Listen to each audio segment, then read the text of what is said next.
We're waiting for some students to come in, and then we'll start in a moment.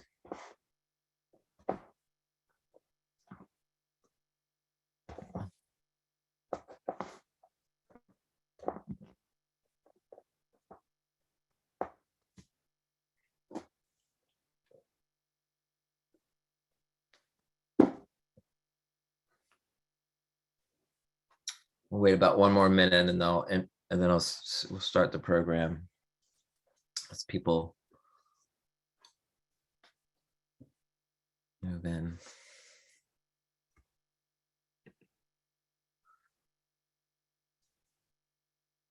Hello, Michael. Thanks for coming.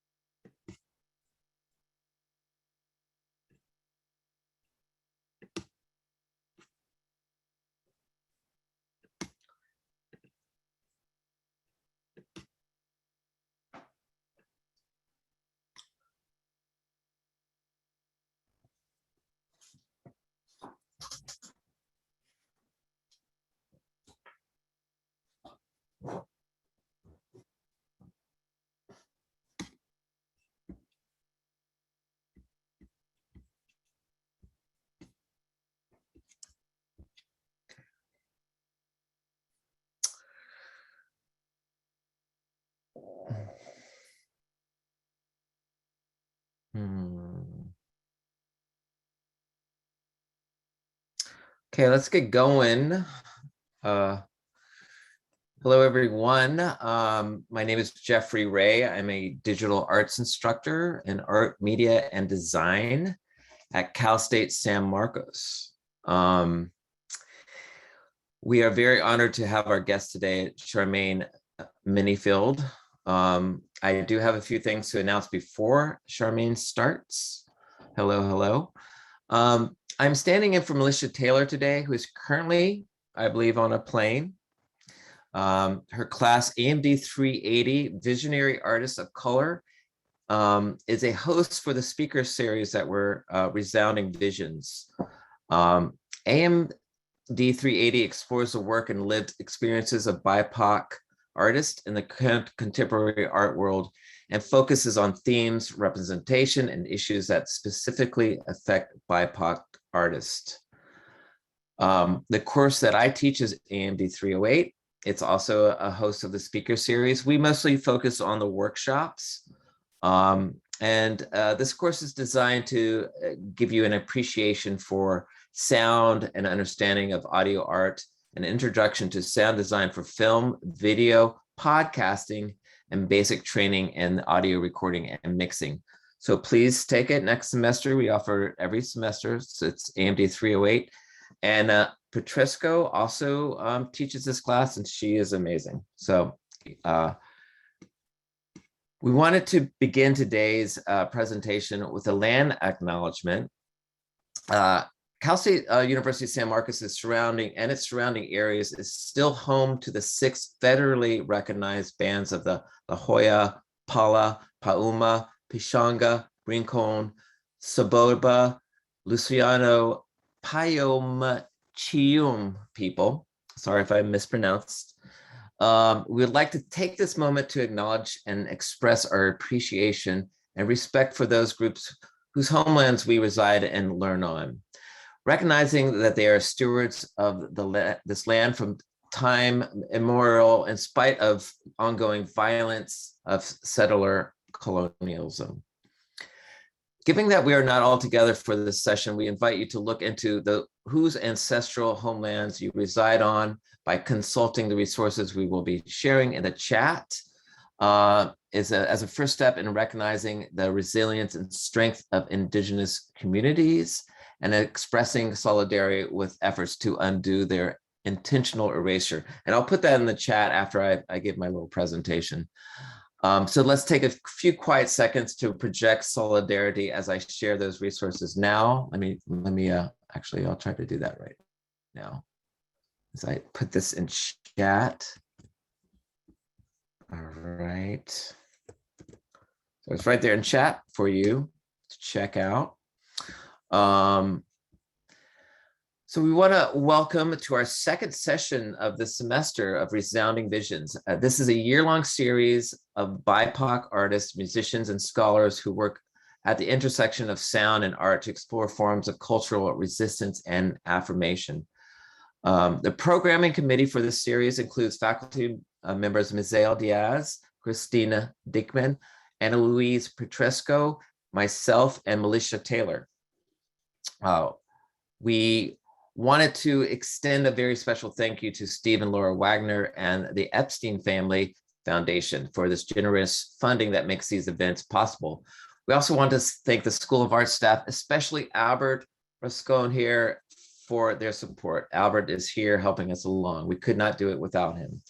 I wanted to tell you all that, and I want you to let you know that in lieu of using the chat to share questions and or comments with our presenter, we ask you that you please use the Q&A function, and we'll see it. The host will see it, and we'll pick out the different questions. I'm not sure if we'll close the chat. We might leave. I think we'll leave the chat open. Albert, that's up to you. And today's presentation by Charmaine will last approximately 30 minutes. She has some videos and PowerPoints and images to show. And afterwards, we'll be opening up for questions and comments, which we'll be reading out loud for our presenter to respond to. And that lasts another approximately 30 minutes.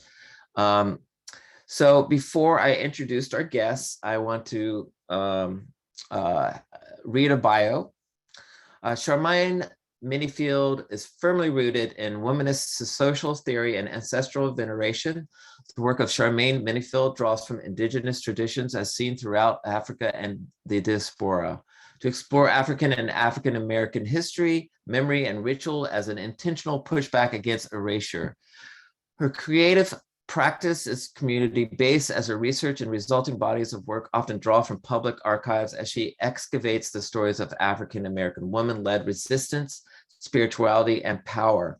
Minniefield recently served as a steward, a Rose Library artist in residence at Emory University, and through a collaboration with Flux Projects, presented her work, Remembrance as Resistance, preserving Black narratives in Atlanta's historically segregated cemetery to honor the over 800 unmarked graves that were discovered in the African American burial grounds. She was recently awarded the prestigious National Endowment for the Arts of Our Town grant to present her Praise House project in 3 different locations in the metro Atlanta area to celebrate the African American history of those communities. She currently splits her time in residence between Atlanta and the Gambia, where she continues to study the origins of her cultural identity and indigenous traditions by tracing the ring shout.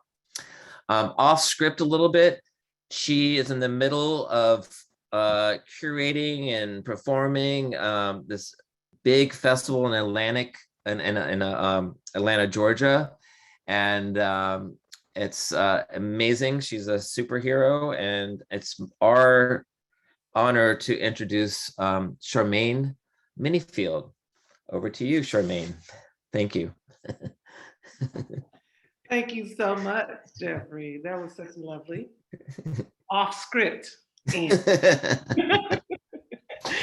Oh man, it's really refreshing to join you all after being in the throes of a 2-month-long festival here in Atlanta. 2 months long, every weekend. We are in a different zone and district in the city for 8 weekends. So we're in our 7th weekend. So sitting down with you feels like rest to my body. I am going to share, to open my talk, the interior of our site-specific installation. The Praise House, it's a replica of a historic structure, and I'll explain more after the visual. But this visual was created in collaboration with a dear friend, Kimberly Benz, who's a filmmaker and documentary filmmaker that has literally taken on my invitation to create visual art through moving image and mapping that art onto structures that have historical significance. And we've done this in a couple of iterations around Atlanta, specifically in places that are experiencing erasure, gentrification, and the removal of people of color from their communities. So we've projected images in these spaces. And the Praise House is a project that we had an opportunity to construct our own structure and project. And we, in this case, projected on the interior. So I want to share those images, and this video is what you're going to witness. Is about 6.5 minutes long. So get cozy and enjoy. Thank you.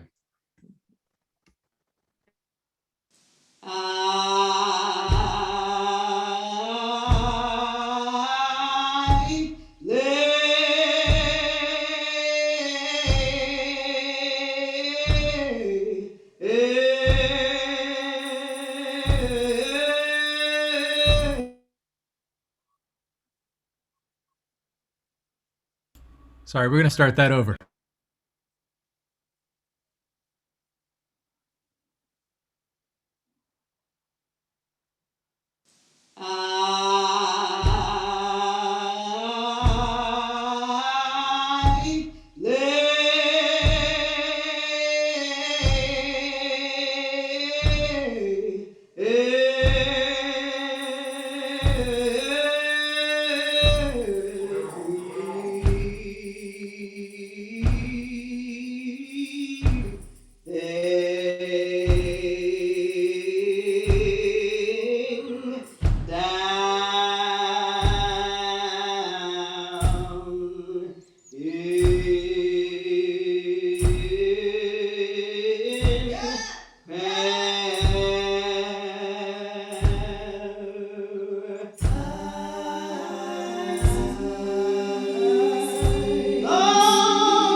We listened to that song for 3 weeks straight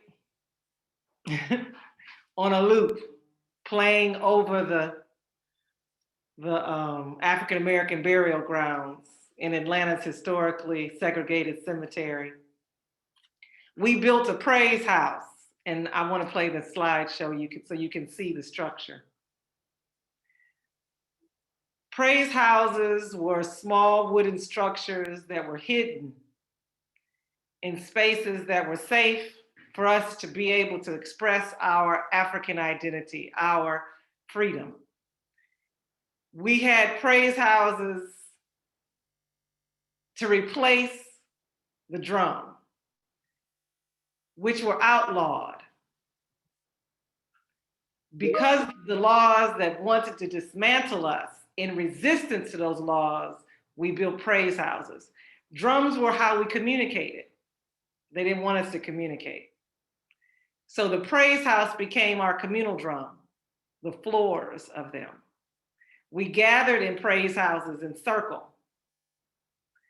And as you came into the room, you tuned the room with your voice. You became a part of the instrument. You became a part of the community. The room was tuned in what was called metered hymn. You heard actually Malesha Taylor, that's her voice singing metered hymn at the beginning. It's a long drawn out sound. Each word is extended. And that is what called the meeting in, the metered hymn. And we also tuned the room. We created community in harmony. And then the beat would hit and it would speed up. And the whole room of us now standing in circle. This was before pulpits and pews. The whole room of us would turn and spin.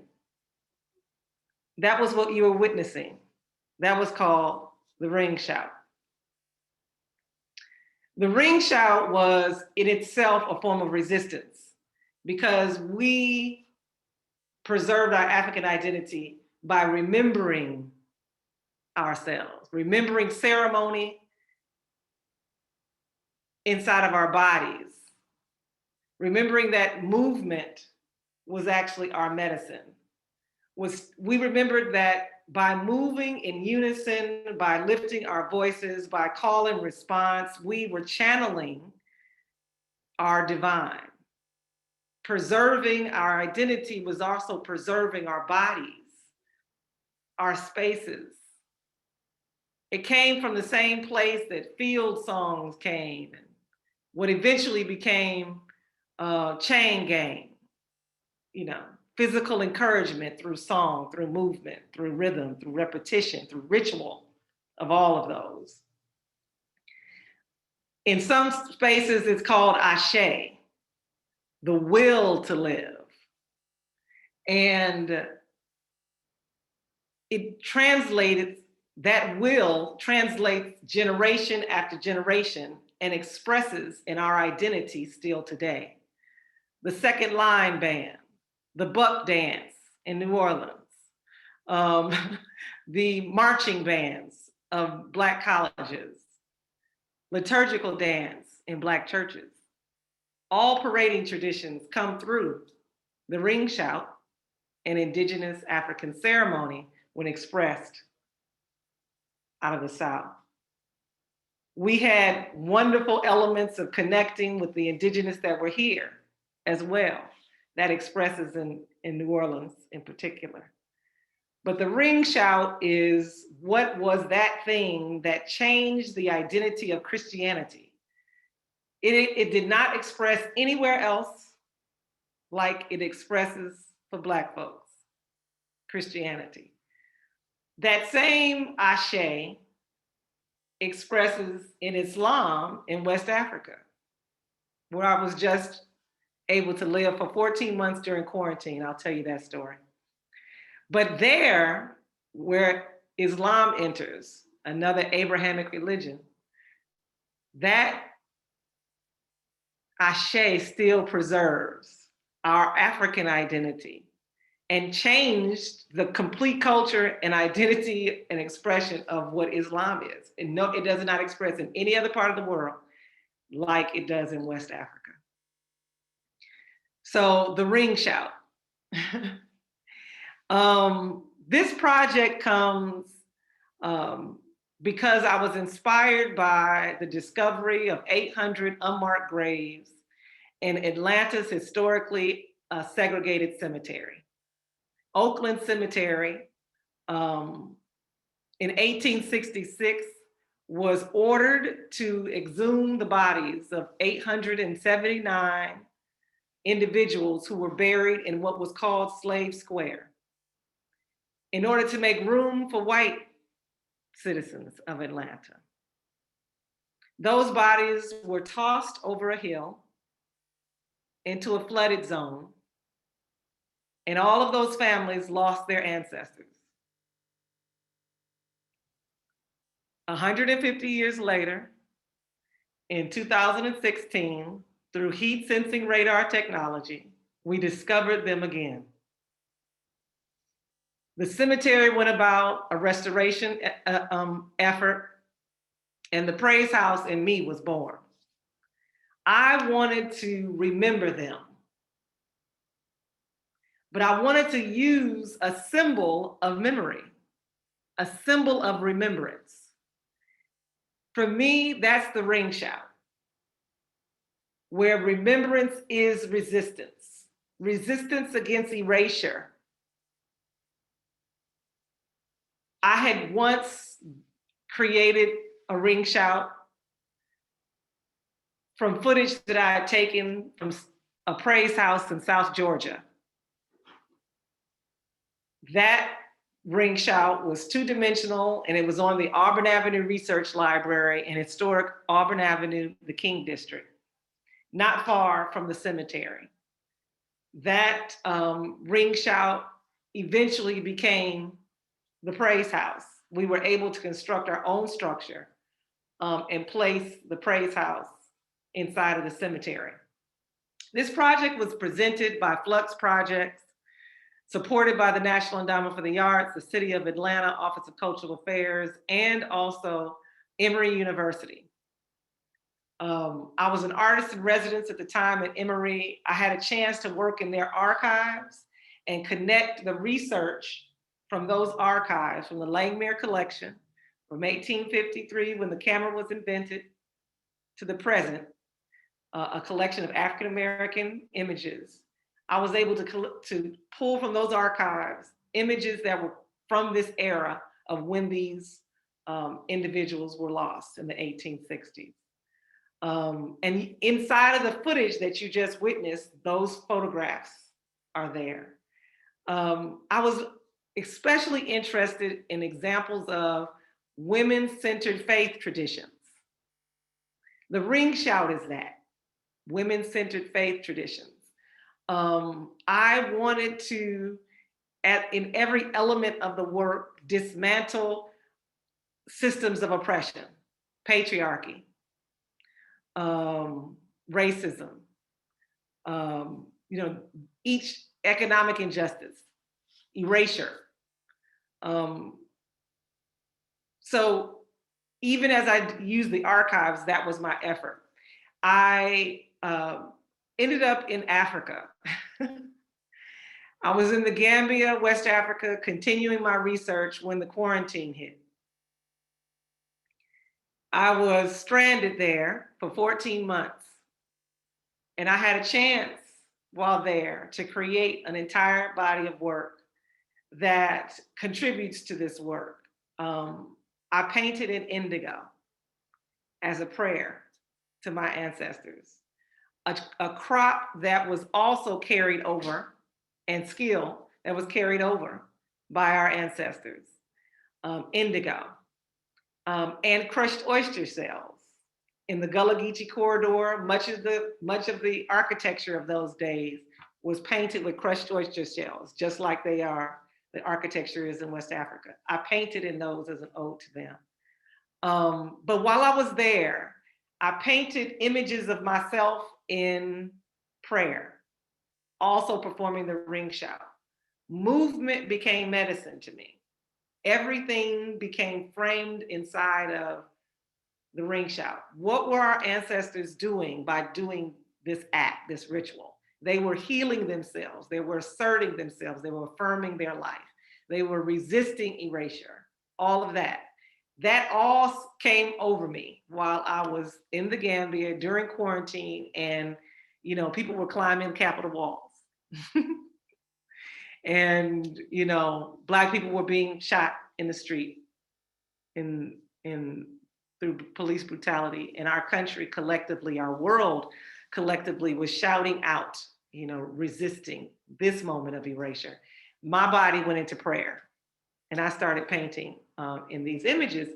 And I also sought through my ancestral memory clues that I felt were encoded in my identity, like,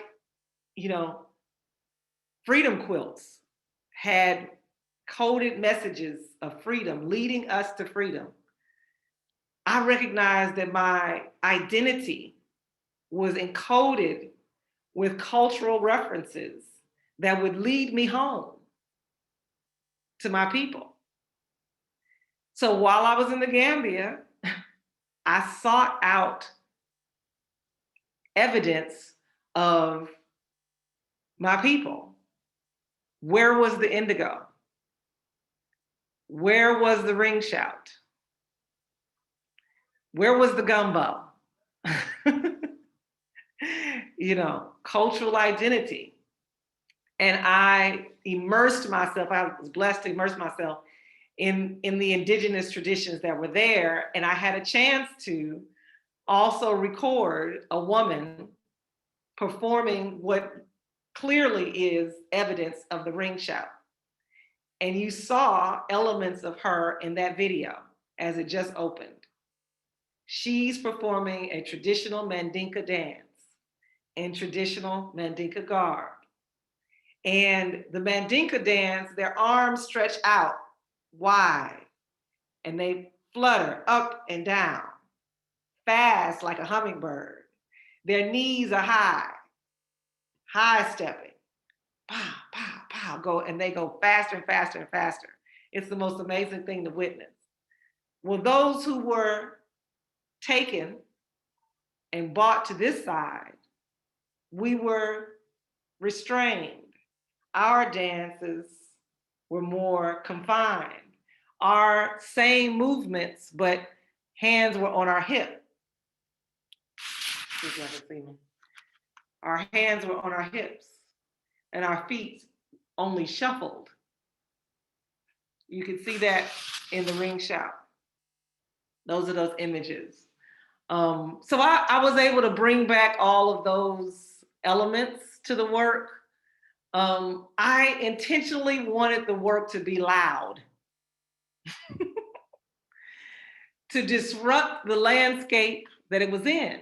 We were in a location that was the focal point of the resistance during the uprising this last summer. There were Confederate monuments everywhere. There was a Confederate burial ground across the street, across the path from the Praise House. There was a huge obelisk there next to Stone Mountain. This might be one of the largest Confederate monuments in Georgia. And we were planning a Praise House right in the face of it. So I wanted to interrupt the landscape of that day. I wanted to interrupt the entitlements and the wealth of that neighborhood that had been, ill-gotten gain over generations inside of this complex history that is the development of Atlanta, that still cherishes in these spaces their Confederate monuments. I wanted to interrupt all of that. So I invited my collaborators to join me. I mentioned Kimberly Benz with the visual. Malesha Jessie Taylor is the vocalist, and the musician that worked with her, DJ Salah Anansa. We all gathered in First Congregational Church a historically Black church that was built during Reconstruction, 1850s. So the architecture and the history of that structure contributed to the sound that you heard. And there's visual of her at the end with the women spinning around her as she's delivering the anthem, is what I call it. This sound reverberated across that landscape for 3 weeks straight, every 6 minutes on a loop, and we were all possessed. Uplifted in the ring shout, remembering this collective prayer, this hope for freedom. That project went just as we hoped. By the time we removed it from the cemetery, tears, we didn't want it to go. 3 weeks later, that Confederate monument was removed from the cemetery. We didn't have anything to do with it as such, but feels a little spiritual to me. Feels like the work was effective in its intention, Yes, we got one down. The project has now attracted the attention and support of the National Endowment for the Arts, Our Town grant. Emory University, our humanities partner from the first installation, has applied and received the commission to do 3 more praise houses. And this weekend, inside of all the mayhem of the festival that I'm curating, we will do a second iteration of the praise house at historic Southview Cemetery. Southview was when, in 1888, African Americans established their own burial ground. This stunning hillside, 100 acres, African Americans of that day gathered their resources and purchased the land to bury their ancestors respectfully.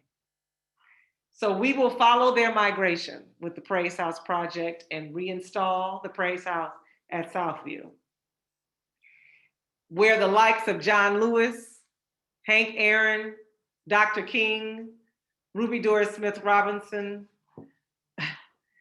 Julian Bond, Genevieve Hagerbrooks, those luminaries in Black history in this country are buried.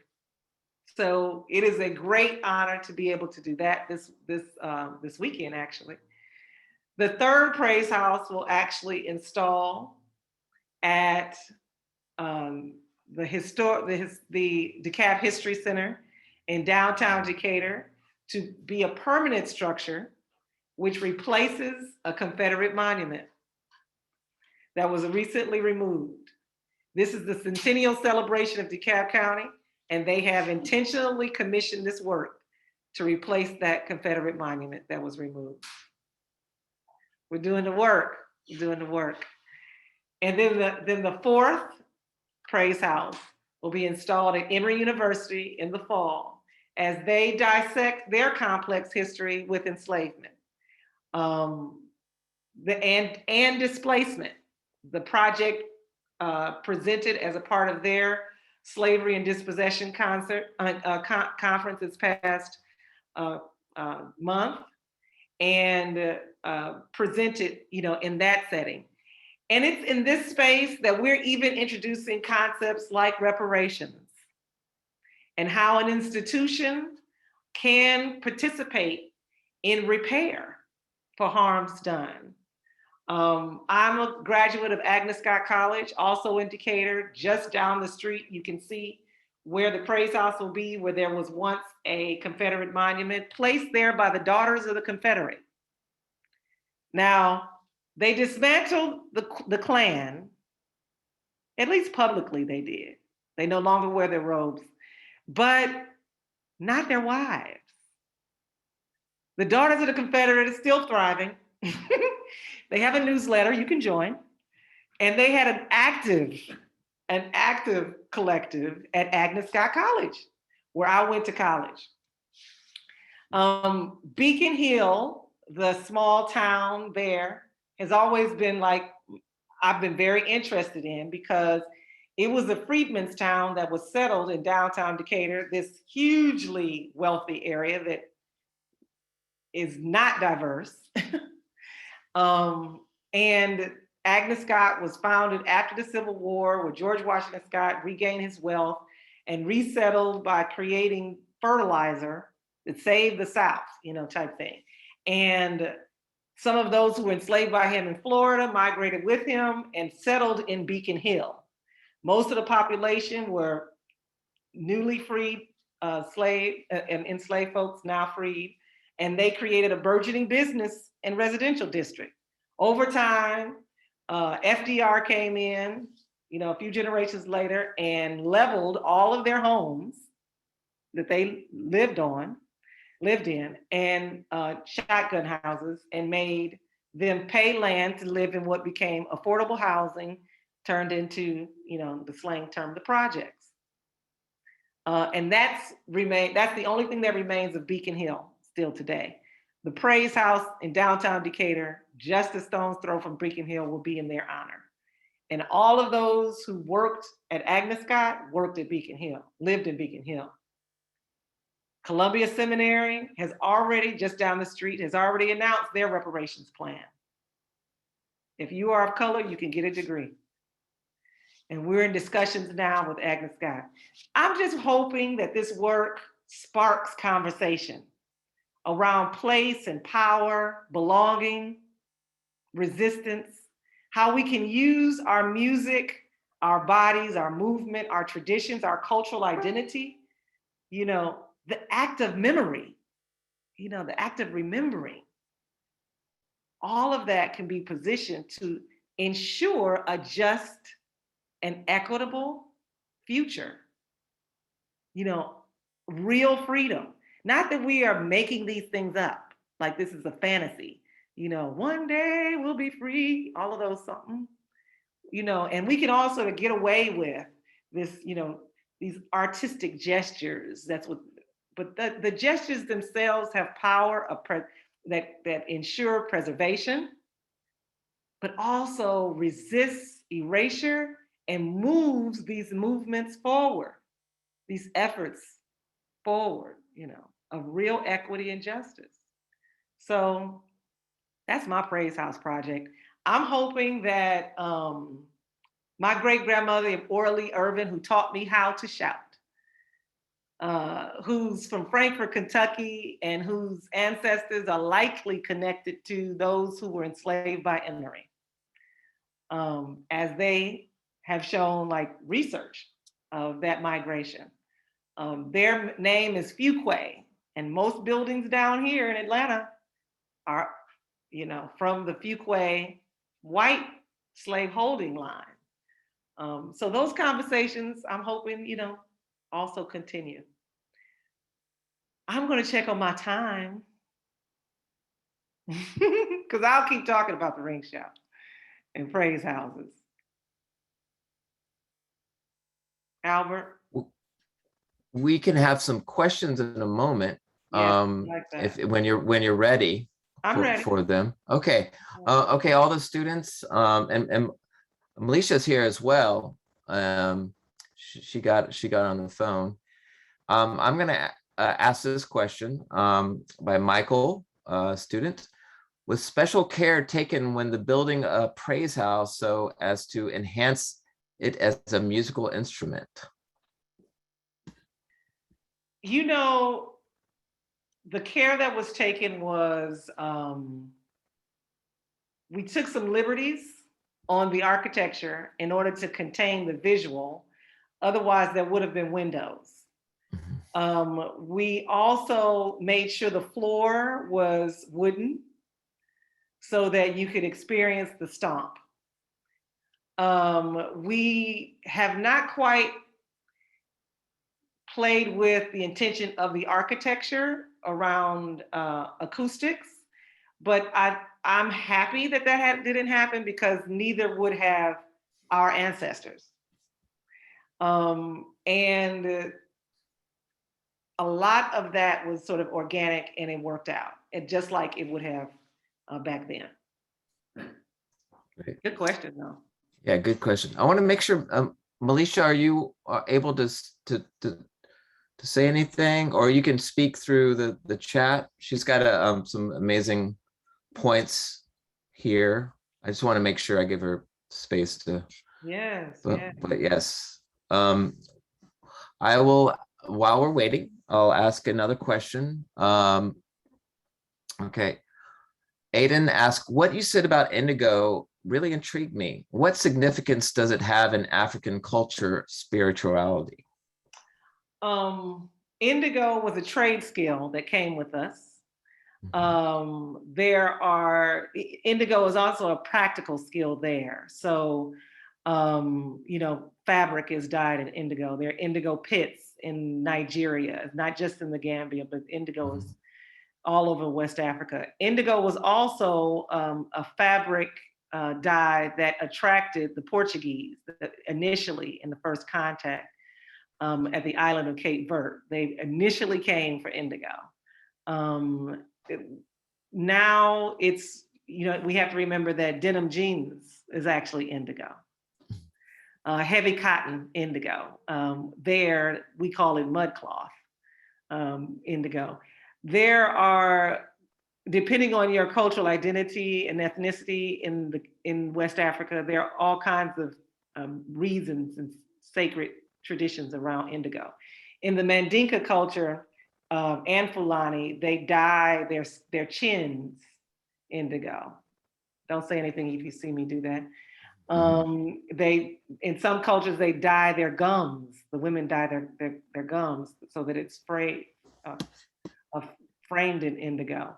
And I'm just looking forward to unearthing more and more the symbols and the way that they use and make the indigo resist the fabric. All of that is just a wealth of interesting, information. Great. I'm learning too. I'll ask a question real quick. I'm amazed by it. I'm absolutely incredible work. It's so with your prayer houses, you've brought in a lot of elements from your ancestors, from the American South, both visuals and sound. Maybe talking more about the sound, how it seems it also has a very contemporary feel about it, especially towards the end as the rhythm, and how important it feels like you're also talking to the youth of the present. It's like and how important is that? Because I caught that, but how important was that to bring something and bring it to the present? Yeah, so. That's exactly was our intention. Thank you, Derek, for that out. That's the point of remembrance as resistance. Not the idea of pushing back against the erasure of the loss of memory is an act of erasure. And loss of memory, even in the sense of identity, is an act of erasure. And this work pushes back against that, reminds us where we come from. And in that, it creates a unifying act, just, in our contemporary environment, because, oh, wow, we all parade. Oh, wow, we all gather. Oh, yeah, we all move in circle. Our prayers are in circle too. Or our prayers are ecstatic too. Not just within West African and a diaspora, but worldwide. And it creates this sort of commonness, commonality among human, worship practices and elevation and vibration. But also it does that over time. So, our contemporary, all the way from twerking, I'm sorry, I'm from Atlanta, to house music. You heard a familiar house beat, familiar house beat. Now house beats, that's straight through the church. That was the fast clap in the church. Yeah. And all of that comes from that high level of rhythmic, repetition that comes out of West Africa in drumming, in the drums, where we couldn't have drums. The drums were everywhere. We eventually made drums out of everything, including the floors of our praise houses. So that the work is intentional about reminding us of ourselves, even our ancient selves, as being present today. Yeah. I mean, I love it so much. I think it should take it on the road and open for Bjork or someone like that. You know what? We're talking to someone in Harlem right now.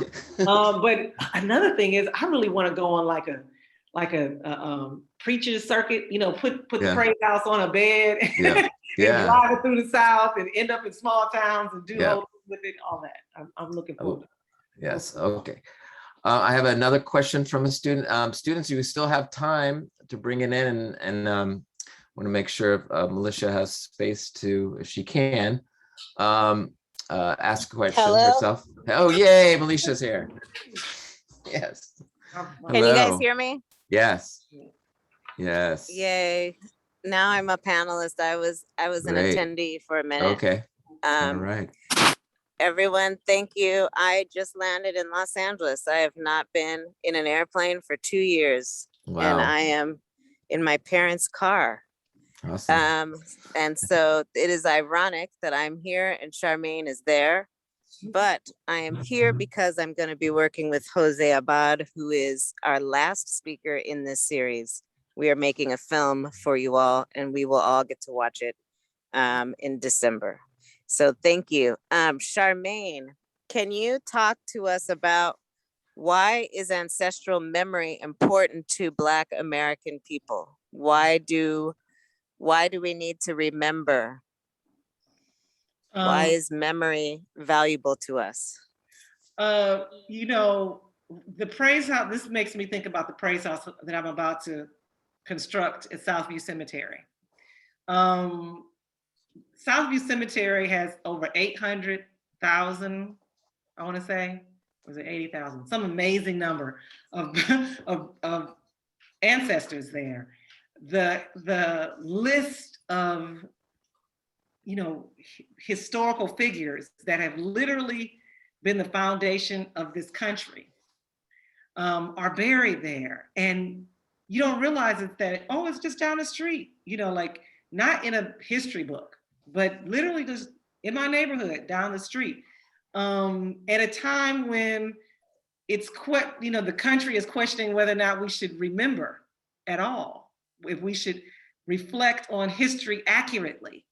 You know, in an effort of some sort of collective effort of revisionism. You know, this work to me pushes against that idea too, because, you know, if you even break it down to intellectual property,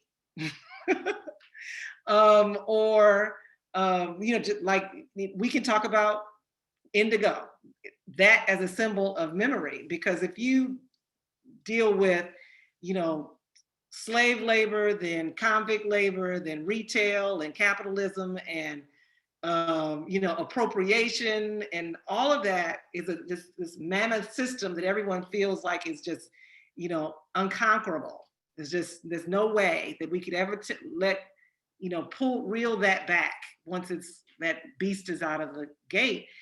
You know, if you really do map that, you know, where indigo comes from, where the labor and the intellectual property of that skill set entered into our economy, and then invest in the economic impact that has and is still having, you know, why can't those numbers be come to? You know, like, why can't we actually acknowledge that harm in a real measurable way and create an economic system that is the solution that balances that inside of our contemporary setting over the, you know, looking at what that impact has been over time. That to me is all based on memory, you know, properly assessing who we are and what our real power base is worldwide.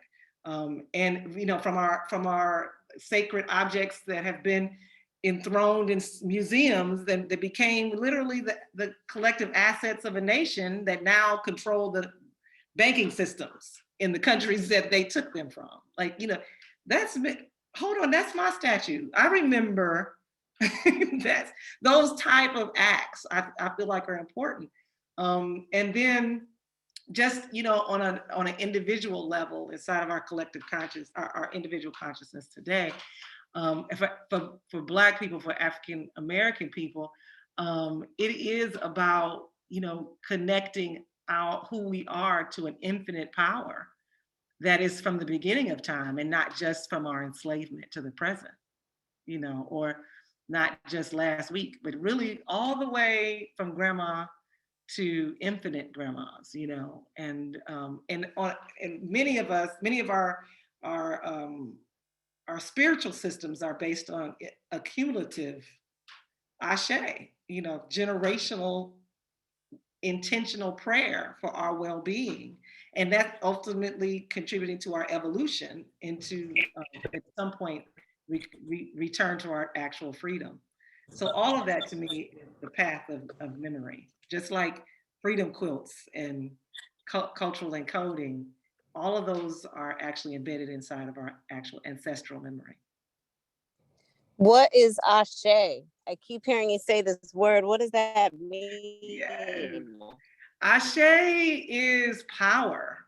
That's the best translation of the term in this Western limited tongue is power, but it really is the will to live, the will, or the Opal Moore uses the phrase, the zest of life.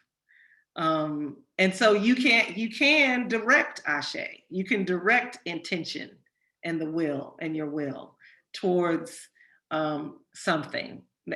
That's how we feel. And I say we because I'm representing my family line and my cultural network and community of people who feel this way, but it actually is a truth that most cultures have, and which lead them to feeling connected to a divine power that affects their existence and ability to resist oppression and overcome today.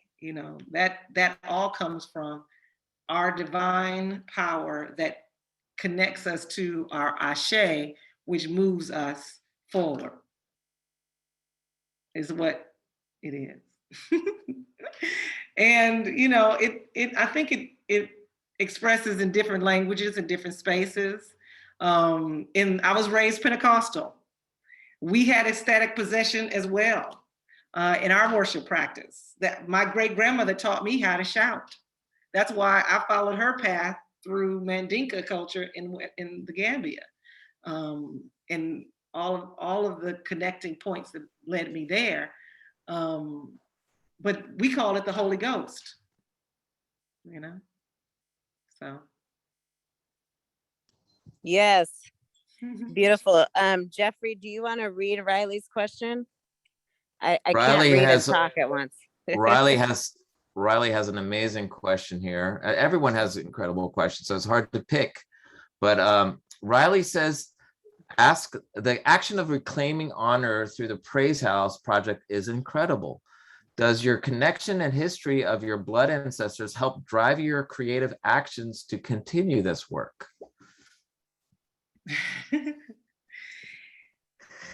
That goes to memory.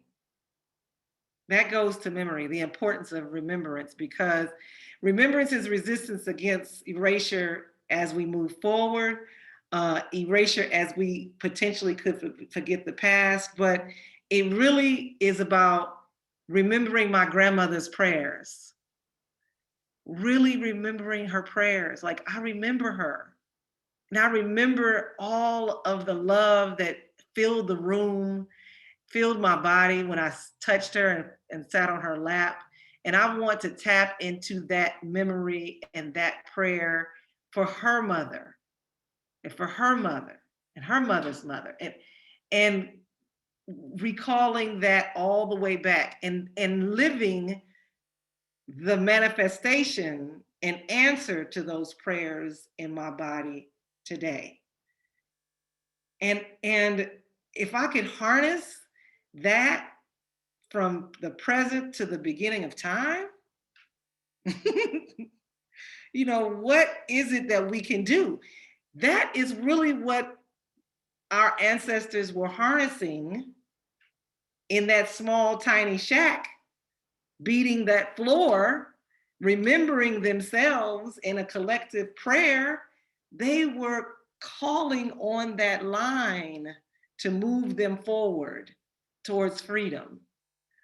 And our collaborator, Opal Moore, scholar, author Opal Moore, talks about it as a portal of infinite possibilities that was opened, you know, inside of these spaces.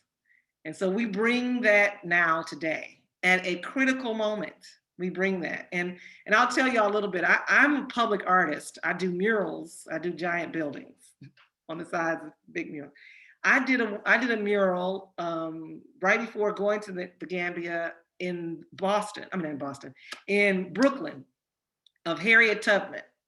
I had no idea I was doing it on Harriet Tubman Way. You know, and there was all this beautiful history and resistance work that was happening in that community. It was being gentrified, and Black families were coming there and crying. They couldn't believe that, you know, an image of all the little girls and all that stuff was being seen. And we knew the power of what it was that we were doing. I came back to Atlanta and I did a mural in a historic water tower of a ring shout gesture of little girls wearing white dresses holding hands in playing Ring Around the Rosie. And I called it Cosmic Cipher. Malesha worked with me on that project. And in that project, there was this 15-foot strip in a panoramic wall about 150 feet around that I was able to paint these little Black girls in white dresses, you know, so you were surrounded by them inside of the structure. And I always paint Ankara African fabric behind them. And all of these giant murals all over the city are these African fabric patches. And I call them freedom quilts. But this one was originally African fabric. That's how I'm painting it. By the time I finished the whole thing, I recognized there's a deity moving behind them, bigger than the view you're seeing. But we've somehow opened a realm that was not even intended, and here is this deity. And I think that these little girls are harnessing this deity or driving it. And that's what's in Atlanta right now. Like, that is in Atlanta. The other murals are big monuments to civil rights. Ella Baker on Auburn Avenue, you know. Ruby Doris Smith Robinson near the HBCUs that started SNCC. Now we're invoking our ancestors, matriarchal ancestors, you know. So by the time I get to Africa, after painting Harriet Tubman, I'm like, lead my people home, you know, to freedom is how it all sort of came through my body. So yes, it does continue to propel my work. And then here we are, unbeknownst to us, the Confederate monument comes down right after our praise house leaves, you know. A Confederate monument comes down and now ours replaces it. Though I feel that we're in a pivotal time in history. And I feel that the artists are leading the way towards equity and justice. We have a chance. We just had 14 months of quarantine and still with intention living a safe life, you know, being careful of our lives, our bodies, our existence. I believe we've been in studio all this time. That's what that is. We've been in studio. And we are now connected inside of this moment in history where we can have collective intention towards justice and what is right, what is real, and what is actually freedom. And most of the projects I've been involved in have been like, whoa, it's been like that. And this series, Malesha, is part of, I feel like it's opening up your students to their own potential and power. I know it sounds a little soft and all that, but I've been consistent in my career all this time. I'm like 20 years in the game. I'm 48, y'all. And I still climb walls, but every painting, every project, especially when it's in community, has intention. And yes, my ancestors are right there. Seeing to it, you know. And with ancestral veneration inside of West African indigenous traditions, you do invoke your ancestors to go to work. If they're here, if you're referencing them, then they are here to do something. And what do you want? That's the question. So we have a chance to architect a new world. That's huge. That is huge. I know that a lot of this terminology I've dropped into the chat for everyone is rich and intense and deep. It's a lot more common in the East Coast, the West Coast. A lot of this language is not regularly used. So we're gonna deep dive more into this. We're gonna have an assignment. I want you to connect bell hooks. Charmaine, we're actually reading bell hooks in this class, and I did lift up your Womanist Social Theory as a link and connection. A lot of this language is in our reading, but you're bringing to life all of these terms that we're reading in a very practical and visible way. And I'm so glad that you were able to join us in spite of your very, very busy schedule with Elevate. Yes, thank you so much for your time. I know we're supposed to wrap up, so Yeah, I just wanted to lift up our connections to the womanist practice, and thank you again for being here. Thank you, Jeffrey, for holding it down while I got off a plane. And It's been an incredible honor. It's been so amazing. I'm incredible. Thank you. Thank you, Jeffrey. Thank you, Albert. yes, thank you, Albert. Thank you, Albert. Thank you. Thank you for the great questions from your students. Wonderful. Yes, right. Great questions, everyone. So Charmaine is actually going to be joining Professor Anna's class. So we are going to log off. If you all would like to come to that workshop, let me know in email and I will send you the link. Otherwise, we are good. Bye-bye. Bye. Thank you, Charmaine. Let's meet again soon, everyone. All right. Bye. Yeah. See you all soon. Take care. Bye. Bye-bye.